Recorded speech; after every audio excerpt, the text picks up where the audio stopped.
Each week, we usually turn to the familiar voices of Matthew, Mark, Luke, and John.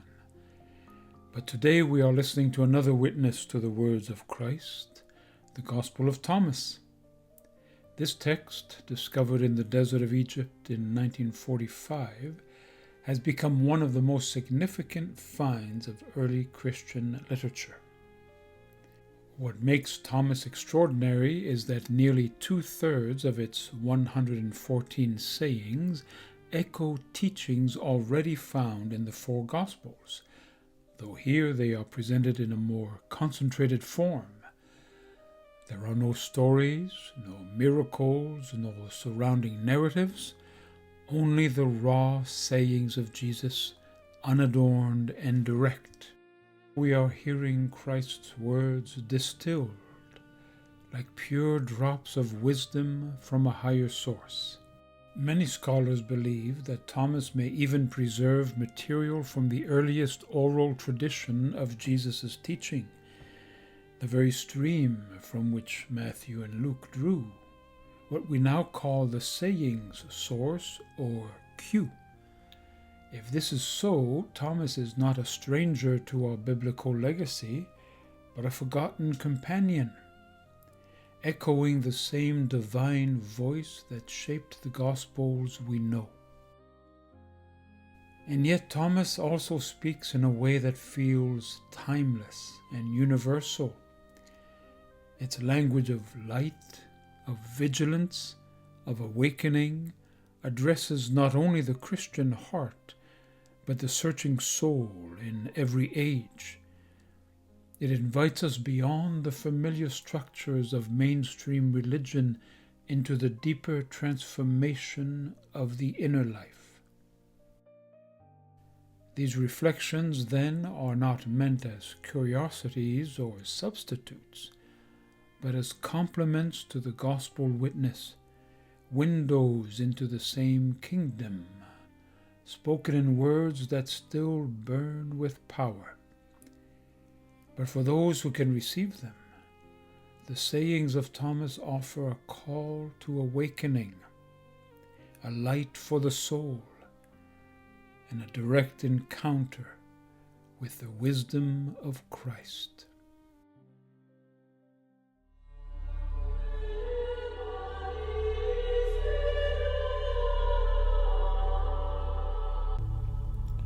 Yeshua said, "The kingdom of the Father is like the man who had some good seed.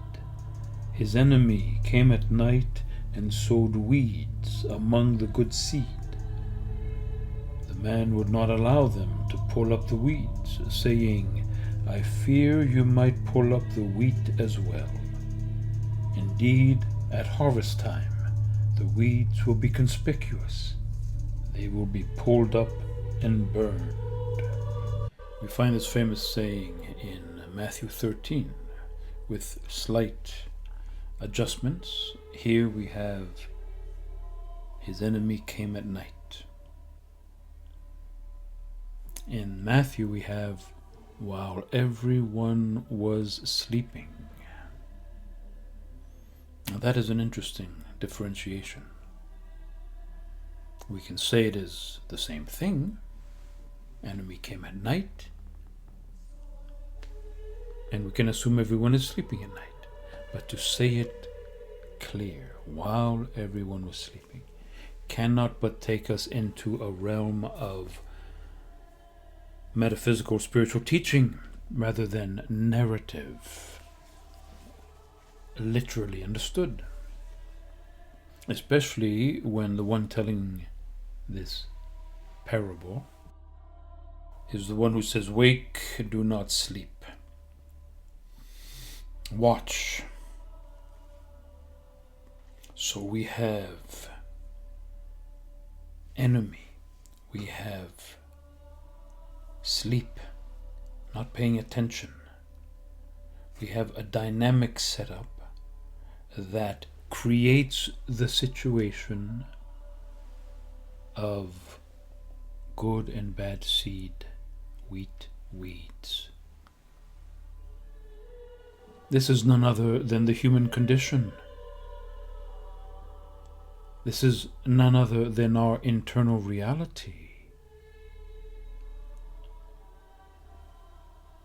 where there is good, but then in the sleep of unconsciousness, forgetfulness, ignorance, imitation, influence, peer pressure, the enemy brings bad seed. Bad seed that could destroy the good. It could suffocate it. And the enemy can be entirely metaphorical. It's what happens on the journey of life. As we grow up from our initial innocence and enter the world of dysfunction, selfishness, darkness, lust, and from almost the very beginning we are subjected to the weeds of others who are also dealing with the same conditions, some good, some not so good. Or we can go with a spiritual metaphysics that would say that this is intentional, that the purpose of creation, which is nothing but good, is attempted sabotaged by some other element of the cosmic dynamic that does not wish for human beings to fulfill their potential. And the story, the parable, the metaphor here is that the enemy is jealous of the potential of the human being, who, though mortal, can come so close to God, is so beloved of the source, and therefore generates this need to obstruct. But we must understand that none of these ideas, theories, imaginations, mysteries, none of these matter who the enemy is or even why. What matters is the reality that is pointed to, which is we find ourselves with a mixture, and before the eyes of the holy, where only good can come forth, can find room, can commune with light. These weeds, this bad seed, threatens to interfere completely with the union or fulfillment of the purpose of that seed. So the owner of the seed has to make a choice. In Matthew, it is laid out in this way. The owner's servants came to him and said, "Sir, didn't you sow good seed in your field? Where then did the weeds come from?" "An enemy did this," he replied. The servants asked him, "Do you want us to go and pull them out?" "No," he answered, "because while you are pulling the weeds, you may uproot the wheat with them." Whereas in the Gospel of Thomas we have, the man would not allow them to pull up the weeds, saying, "I fear you might pull up the wheat as well." Another translation, "I am afraid that you will go intending to pull up the weeds and pull up the wheat along with them." So what is being revealed to us here? Beyond the parable, the narrative, that our Creator's love is such that for the sake of that which is good within us, there will be no destruction, even with that which is not so good. That for the sake of our potential, our essential core, despite what has happened to us and what it has turned us into, and the degree of darkness and bitterness and anger and survival mentality and all of that godlessness that has come into our being as a result of existence is not held against us. Consider what that means.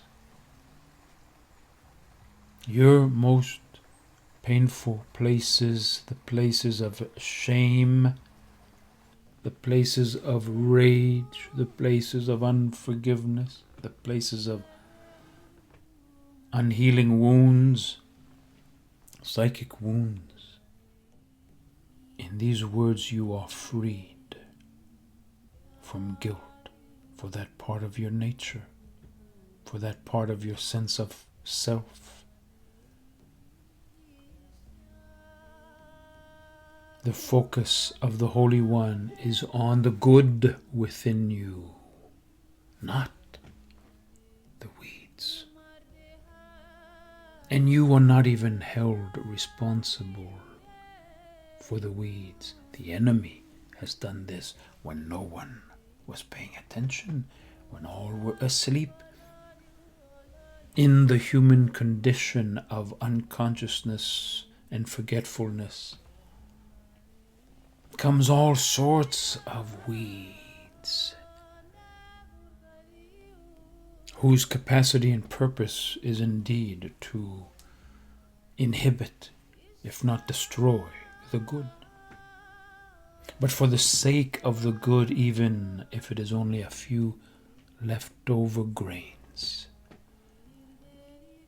the Holy One will not condemn you, condemn us, not reject us, not destroy us. And remember the beginning of this logion, this saying: the kingdom of heaven is like. This is about living in presence of God, and we know kingdom of heaven is within, is a state of being, a state of conscious connection with the sacred. And therefore this entire teaching is about the within.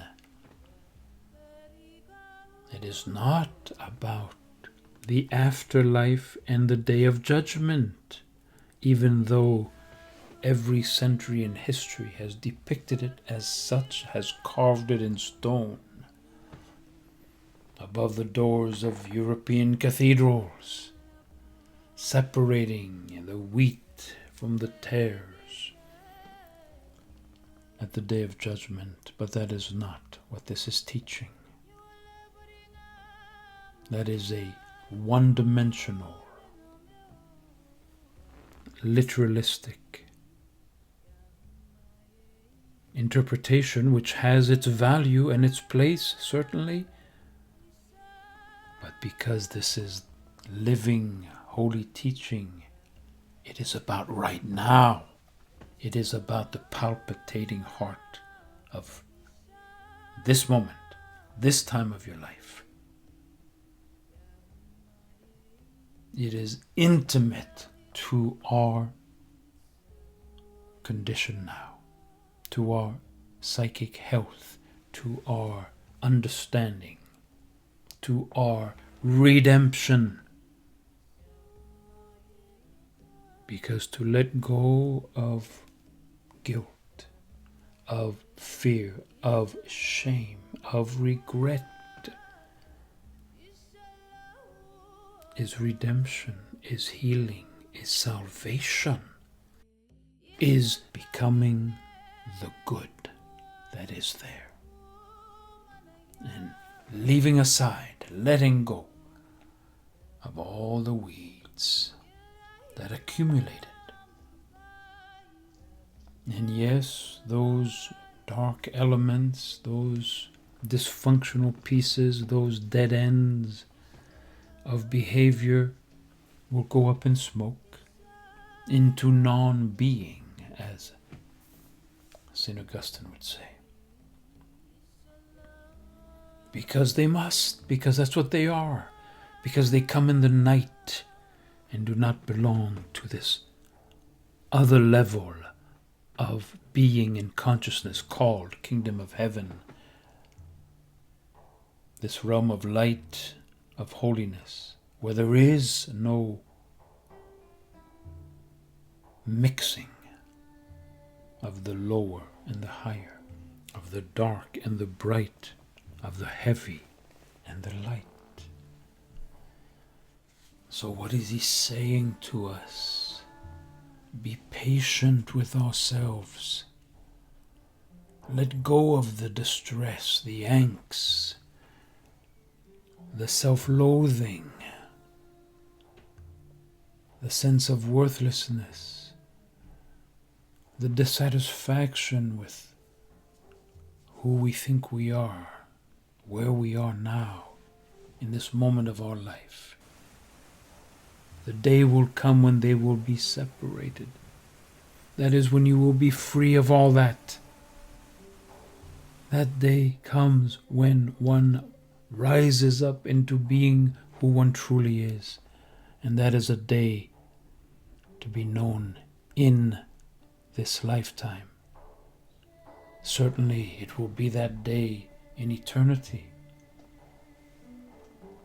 But we are speaking of the reality of God's action now,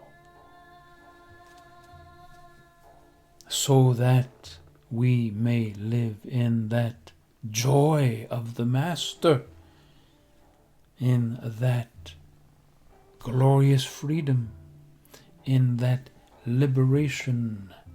Rejoice always, which comes from being liberated from all those knots within, all those fears and regrets and wounds, that we might know who we are, not the result of what has been done to us or what we have done, but the result of what God has created. We are that incarnation. That is our identity. And Yeshua assures us that this is known, that there is no confusion as to who we really are, who you really are. And that therefore redemption from all the torment and distress and pain will occur, can occur, if you hear these words and understand what glorious unconditional love, living waters, nuclear power is there for our awakening and transformation. So this understanding brought through the Gospel of Thomas is not strange or heretical, but rather resonates very specifically with the revelation handed down through time, handed down from soul to soul through those who have ears to hear. And what are we hearing once again? That our Maker, that the source of life, the Holy One, the Living One, sees and cares so much for that which is good within us, within each one, that all of the other stuff, all of the weaknesses, darkness, confusions, doubts, mistakes, missing the mark, amartano, sin, all of that is disregarded for the sake of your good. This is the God revealed by Jesus Christ.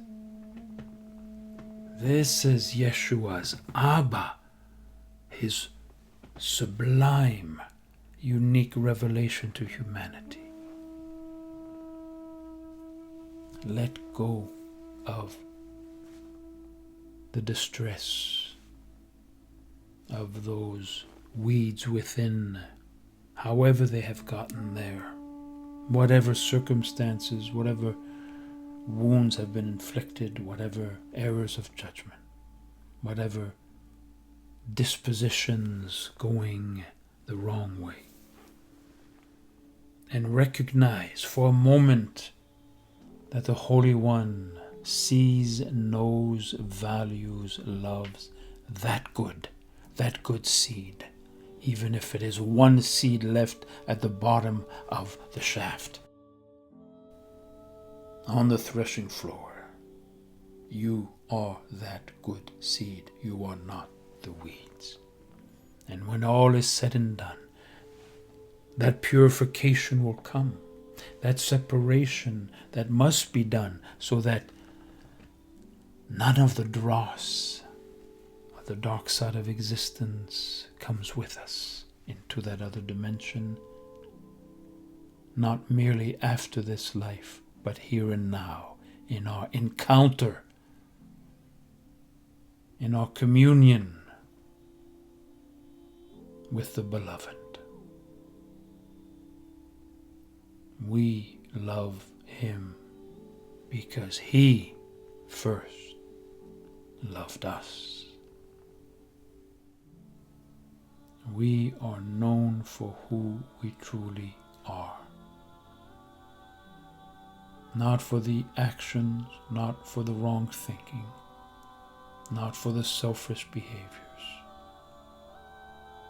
We are known for that diamond within, that golden seed.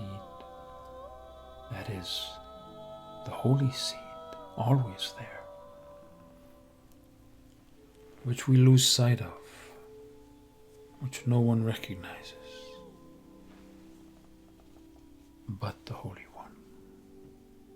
And when all is said and done, in this, while we yet live, we know that the victory will be the good seed, the light within us, and that all the rest will be sifted aside, burned, given away in offering, left behind, so that our essential being can live in that eternal consciousness and union with the source of our existence. This is our true nature, our true destiny.